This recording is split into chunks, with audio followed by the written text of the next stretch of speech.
என் காலை கொஞ்சம் தேய்ச்சி விடுங்களேன். நான் ஏன்டா உனக்கு தேய்ச்சி விடணும்? ப்ளீஸ். என்னால வலி தாங்கவே முடியல. பஞ்சு மாதிரி இருக்கு.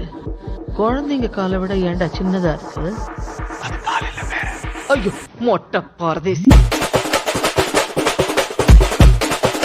டெட்டால் போட்டு கையை கழுவு. நல்லா இருந்துச்சுன்னு பேசாம இருந்தேன். ஓ வாவ். பயப்படாத, கொஞ்ச நேரத்துல வளர்ந்துரும். நான் ஷாக் ஆனது உன் மூஞ்ச பார்த்து. இந்த கால் பார்க்கறதுக்கு கியூட்டா இருக்கு. ஜெட்டி தான் போட்டுக்கலாம், எதையாவது போடு. பார்க்க வேண்டியதை ஃபுல்லா பார்த்தாச்சு. இதுக்கு மேல மறைச்சு வைக்கிறதுல எந்த பிரயோஜனமும் இல்ல.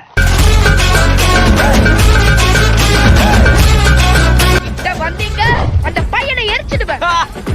சின்ன பையன் உன்னை கலாச்சாரத்துக்கு நீ தூக்குல தொங்கலாம்.